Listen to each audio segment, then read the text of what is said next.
I left quietly after discovering my wife's affair. A year later, she found me, seeking forgiveness and a second chance. I never imagined that a single afternoon could shatter everything I'd built during these 10 years. It was early May, Mother's Day weekend, actually, when I stumbled upon her messages. I'd gone to grab my laptop from the bedroom desk and found her phone lit up with his name, over and over. I don't know what possessed me to pick it up. Curiosity? Suspicion? A desperate hope that it was nothing? Whatever it was, the moment I saw her face on the call screen, I knew. I backed away, my heart pounding so loud that I thought she'd hear it if she came in. But she didn't. She was in the kitchen, humming as she stirred pancake batter for our son. In the hallway mirror, I saw my own reflection, pale, haunted, unrecognizable. The messages scrolled in my mind. Late-night meetups, inside jokes that weren't ours, promises whispered in the dark. I felt like I was watching someone else's life. I didn't confront her. I remember pausing in the living room, listening to our son's cartoons on low volume, trying to decide whether to storm back in or run. However, in that moment, it felt like the only way to preserve the little dignity I had left is to go. So, I packed a bag and left a note on her pillow. I can't stay here anymore. No explanations. No blame. Just the hollow truth. That night, I drove until the city lights blurred into darkness. I ended up at my brother's place 2 states over. He'd always said I should have a bug-out plan in case of emergencies. He joked that one day I'd need it for more than a tornado. He was halfway right. When he opened the door, I looked like a ghost, suitcase in one hand, keys in the other, hope buried somewhere beneath shock. He took one look and wrapped me with a hug I didn't know I needed. I remember thinking, maybe this is what freedom feels like. The first few months were a blur. I found a job in a town so small I couldn't even find a decent coffee shop. I rented a tiny studio apartment above a laundromat. My only neighbors was a row of washers and dryers humming day and night. It was solitude of the most brutal kind, no spouse, no family, no reminders of the life I'd lost. Yet, there was also a strange comfort in it. No more whispered arguments and secrets. Just me, my regrets, and a future wide open. I told myself I'd never look back. Every morning, I forced myself out of bed before sunrise, went for a run along the riverbank, and repeated a mantra I picked: you don't get to rewrite your past, but you get to decide your next chapter. Some nights, though, the loneliness felt like a physical weight.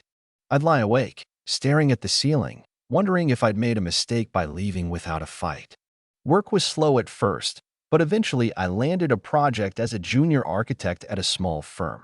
I had studied architecture in college, but after my marriage and parenthood, I'd let my dreams slide. Sitting at that drafting table again, sketching lines that could one day become real walls, ceilings, homes, well, it felt like breathing again. My boss, an older gentleman with a penchant for jazz records, told me, "Don't forget why you fell in love with this in the first place." And I remembered, the thrill of a blank page, the promise of creation. But just when I thought I was finding my footing, life threw me a curveball.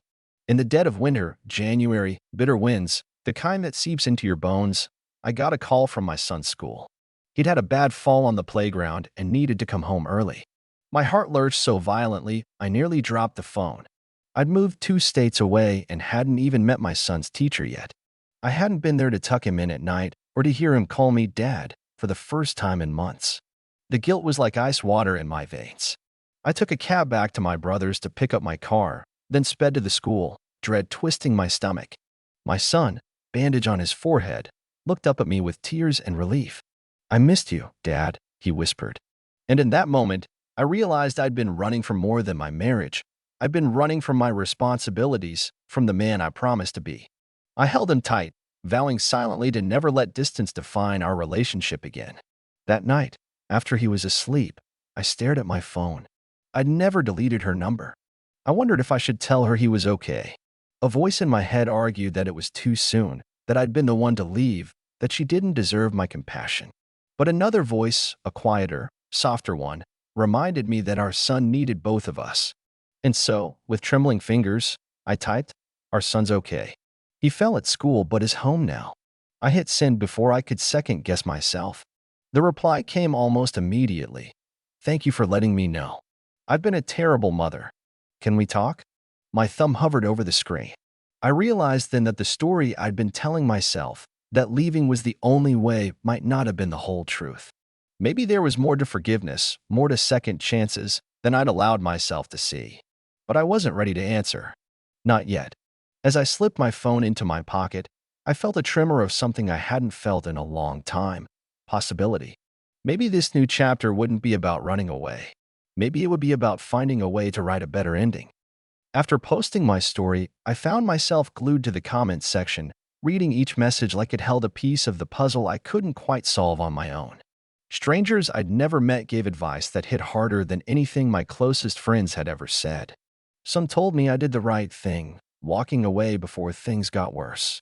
Others said I owed it to myself to get closure.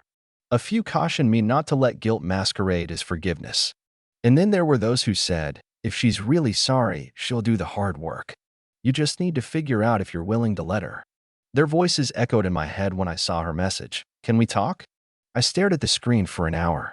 It was short, cautious, and yet I could feel the weight behind it. After everything, after the silence, the distance, the months of rebuilding, I finally replied, okay. When and where? We decided on a small cafe halfway between her home and mine. Neutral ground. I picked a booth near the window and waited. The moment she walked in, time felt like it folded in on itself. She looked different, tired, but softer, like someone who'd spent a year carrying something heavy. We didn't talk about the affair right away. At first, it was just small things, our son's school, his new favorite cartoon, the stray cat that had started showing up at her door. But the space between us was thick with everything unsaid. Finally, she asked the question I'd been preparing for. Why did you leave like that? Without even yelling? Without a word. I told her the truth. That I'd been afraid of exploding, of saying something unforgivable, of damaging our son by turning our home into a battleground. I said I thought disappearing would be the least destructive way to handle it. Her voice cracked when she said, I thought I deserved you yelling at me. I thought that's what people do when they're betrayed. They fight. But you didn't. You vanished. And that scared me more than if you'd screamed. She apologized. Again. But this time it didn't feel like she was checking a box. Her eyes didn't look away. She talked about her shame, about how she tried to bury the truth, not because she didn't care, but because she was terrified of what I'd see when I looked at her. That's when the unexpected twist came. She told me the affair didn't start out due to romance. It started with debt. After I quit my job to stay home more, money got tighter. She didn't want to worry me, so she confided in a coworker. He helped her consolidate some credit, move money around. One thing led to another. And then it crossed the line. It wasn't love, she said. I should have felt anger. And maybe I did, somewhere underneath. But mostly, I just felt sad. Sad for both of us. For how far we drifted. For how neither of us had the courage to say, hey, I'm scared. But then came the real gut punch. Later that night, I got a text from my brother. Call me. It's important. He sent me a screenshot of a news alert. Her affair partner, her coworker, was being investigated for financial misconduct at their company. Embezzlement. And the kicker? He'd listed her name as a collaborator in several of the flagged transactions. I felt like the ground had dropped out from under me. If she was involved, even peripherally, my entire career could be at risk. The company I now worked for had connections with that firm. If my name got tied to this, it could destroy everything I'd rebuilt. The next morning, I met her again. Same cafe. Same window seat. This time, I didn't order coffee. I handed her the screenshot. Her face turned pale. She started shaking. I didn't know, she whispered. He said he was just helping me pay off the loans, moving money around. I didn't question it. I wanted to scream. I wanted to walk out. But I didn't. Maybe I should have. But I needed the full truth. I asked her straight up, are you going to be named? Are they investigating you? She nodded. Yes. But I've given them everything. Emails. Records. I told them I was unaware. I've got a lawyer. I sat there for a long time, staring out at the street, watching people walk by, completely unaware that someone's life was coming apart just a few feet away. That hit me hard, because I realized I wasn't just dealing with betrayal anymore. I was staring at the edge of a cliff, wondering if stepping forward meant falling or flying. Before I left the cafe, she said something I won't forget. If you walk away again, I'll understand. But if you stay, I'll spend the rest of my life proving to you that I'm not that woman anymore. I didn't give her an answer right away. I needed time, space. I needed to decide not just what was right for me, but what was right for our son and the life I'd fought so hard to rebuild. Over the next few days, when the investigation finally cleared both our names, I felt the last of that heavy guilt lift from my shoulders. I met her one final time at our old neutral space. She looked as though she'd been waiting for my verdict. I took a steady breath and said, "I'm glad this is behind us, but I can't go back to who we were." Her eyes filled, but she nodded. No words could bridge what had broken. I moved across the state line that week. I rented a small house near the river where morning light filters through the trees and there's always a jogger waving as they pass. I threw myself into work, taking on new architectural projects with fresh enthusiasm. Designing homes again felt like reclaiming a piece of myself I'd lost. Friends noticed the change. One told me I seemed lighter, like I'd shed a weight I didn't even know I'd been carrying. Another said I looked happy, genuinely happy, for the first time in years. I realized she was right.